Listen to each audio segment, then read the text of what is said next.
చంద్రబాబు నాయుడు గారు హౌస్కి వచ్చారు. శాసనసభ సాక్షిగా నా తల్లిని అవమానించారు అధ్యక్ష. అది గుర్తుపెట్టుకోండి మీరు. గౌరవ సభతో వస్తున్నారు. మా తల్లిని అవమానించారు. ఈ రోజు మీరు కావాలని పోస్టులు కూడా అక్కడ పెడుతున్నారు. మా తల్లిని అవమానించారు. ఆ రోజు మీకు గుర్తురాదా? ఎన్ని ఎక్కడ అవమానించలేదు సార్, ఎక్కడ అవమానించలేదు. మీరు ఎట్లా మాట్లాడతారో. మీరు ఉన్నారా హౌస్ లో? మీరు ఉన్నారా హౌస్ లో? మీరు ఉన్నారా హౌస్ లో? ఆ రోజు కూర్చోండి. మా తల్లిని అవమానించారు. అక్కడ ఉన్నారా హౌస్ లో? షర్మిల గారిని అవమానిస్తారు, విజయలక్ష్మి గారిని అవమానిస్తారు, మా తల్లిని అవమానిస్తారా? ఏం గుర్తురాదా మీకు? అదే ఒక్క నిమిషం నేను కూడా మాట్లాడచ్చు. గుర్తుపెట్టుకోండి. ఒక్క నిమిషం నేను కూడా మాట్లాడండి. ఏనాడు మేము మాట్లాడలేదు. కూర్చోండి. ఏనాడు జగన్మోహన్ రెడ్డి గారి కుటుంబం గురించి మేము ఏనాడు మాట్లాడాల? నేను ఏనాడు మాట్లాడాల? మా సభ్యులు ఏనాడు మాట్లాడాల?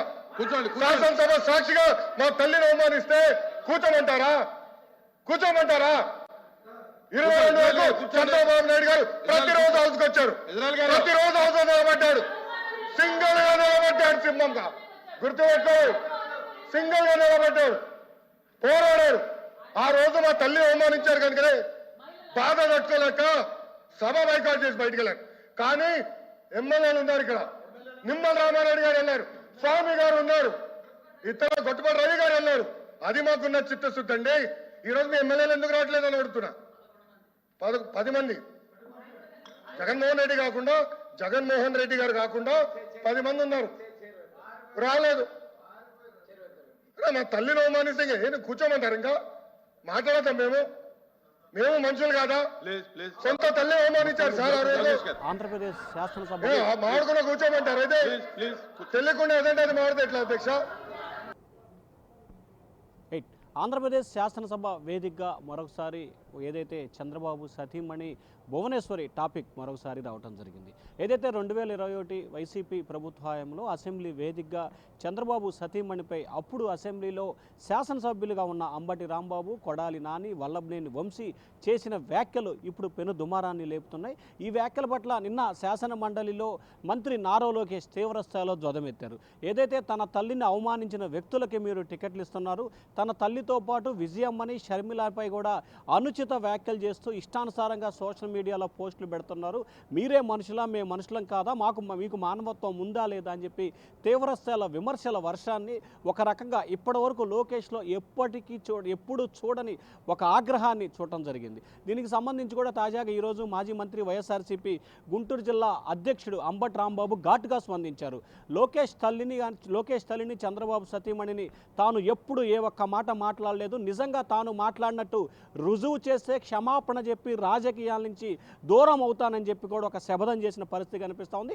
ఆయన ట్విట్టర్ వేదికగా కూడా ఒక శపథాన్ని అయితే లోకేష్ని ట్యాగ్ చేస్తూ ట్వీట్ చేశాడు. సో ఏదైతే 2021లో జరిగిన పరిణామాలకు సంబంధించి తాను ఎక్కడా కూడా భువనేశ్వరి విషయం గురించి తాను ఎక్కడా కూడా మాట్లాడలేదు, కనీసం ఆ ప్రస్తావనే తాను తీసుకురాలేదు. తాను మాట్లాడినట్లు కానీ, తాను అనుచిత వ్యాఖ్యలు చేసినట్లు కానీ నిన్న లోకేష్ మాట్లాడటం సరైన విధానం కాదు. నిజంగా తాను మాట్లాడినట్లు కానీ లేకపోతే తాను చేసినట్లుగానే ఉంటే ప్రస్తుతం ప్రభుత్వం మీ చేతిలోనే ఉంది, అసెంబ్లీలో బలం మీ చేతిలోనే ఉంది, మీరే ముఖ్యమంత్రిగా ఉన్నారు.